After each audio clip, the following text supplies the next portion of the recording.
Hello class, this is Manuel, and today we're going to talk about a rather complicated topic.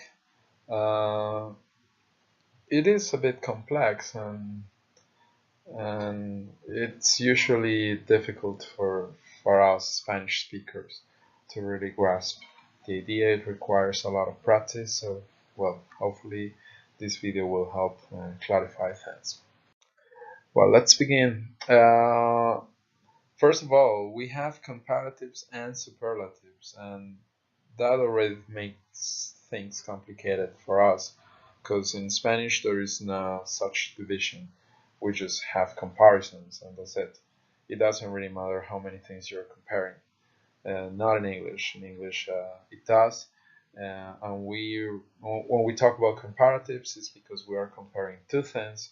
When we talk about superlatives, it's because you are comparing three or four, five, or more. And so that's basically it. Now, if we have a look at the slide, we have a bunch of adjectives like big, small, easy, beautiful, dangerous, and they were classified into columns according to the number of syllables they have, and that's where we have short adjectives and long adjectives. Now, when it comes to adjectives that have one syllable, the classification is rather simple. With two syllables, it becomes tricky, but well, let's see. Let's start on the right with adjectives that have two or more syllables, like beautiful, complex, difficult, understanding, those sorts of things. Now, in those cases, what we have to do is pretty much what we do in Spanish. We add the word more, and at the end of and after the adjective, we have the word than, which is the comparative element. And that's how we say, for example, más bonito que. That's how, just in English, you would say more beautiful than. So if you think that the elephant is pretty and the mouse is not so pretty, well, you would say that the elephant is more beautiful than the mouse, right? And so on and so forth. The elephant is more dangerous than the mouse, and the elephant is more intelligent than the mouse, or vice versa. Now let's jump to the left. When we have one syllable adjectives like big, small, nice, and in those cases you see that there is no longer the word more does not appear there. But still we have comparisons. What we have is at the end of the adjective, we added the syllable er, the syllable So instead of saying things like more big, more small, more nice, we say bigger, smaller, nicer, etc. So if you want to say, or again, it's obvious that the elephant is so big and the mouse is definitely so small. So it's obvious that the elephant is bigger than the mouse, and that's how you say it, not more big than the mouse. And that's actually the example that we have right at the beginning, below the title. And then we have a final type of comparatives, which is words that usually are two syllables long and they finish with the letter Y.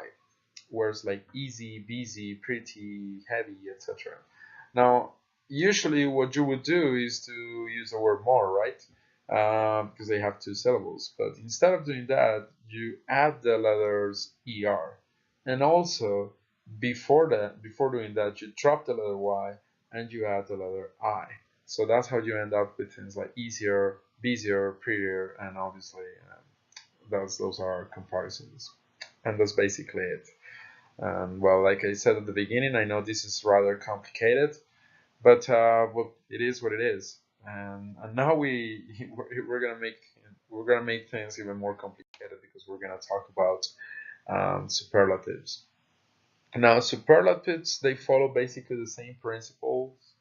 We have the same division of adjectives based on the number of syllables, on how long they are. And obviously, right in the middle, in the second column, we have those adjectives that finish with letter Y, etc. But this time, instead of having words like more and then, for superlatives, and remember, superlatives are comparisons between three or more elements. For superlatives, we use the word the most, or the words the most, right? With three-syllable adjectives or two-syllable adjectives, well, the most beautiful, the most complex, the most difficult, the most understanding. It's rather easy to understand. With one-syllable adjectives on the left, well, it's just like we said in the previous case, the case of comparatives. We add, instead of using the word the most, we add the letters est, right? And that's how we end up with things like the biggest, the smallest, the nicest, etc. And if an adjective finishes with letter Y, well, we drop the letter Y, we use the letter I, and we have est, the easiest, the busiest, the prettiest, and so on and so forth. And well, like I said, this is a bit complex, a bit difficult to understand at first, I know that, but well, I did my best to try to explain this and break it down to you guys. But as usual, I like to work with examples, with exercises. So let's practice a little bit.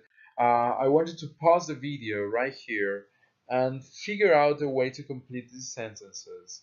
Basically, you have to analyze, first of all, if the sentence requires a comparative form or a superlative form based on how many things they are comparing. And then, after you make that decision, you need to decide which comparative or superlative form you are going to use, with the words the most, or with est, or with er, etc. Right? So please pause the video and try to figure this on your own. You ready?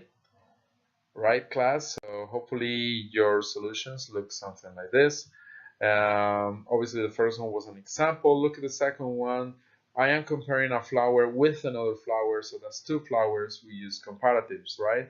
We have the word beautiful. That's beautiful. That's three syllables. It's a long adjective. We use the word more. The third example, when I say the most interesting book I ever read, I'm talking about many different books because I'm counting all the books I have read so far. So this is a superlative, and we use the word most. Why? Because interesting has three syllables, and so on and so forth. So that's it, class. Hopefully you got something out of this video. I accept it. I'm not trying to deny it. This is a rather complex topic, and I don't expect you to fully grasp the entire idea just from this video. But it can be a good starting point. And again, I urge you to practice a lot more and do exercises, because this can be very, very tricky. So that's it. Take care and goodbye.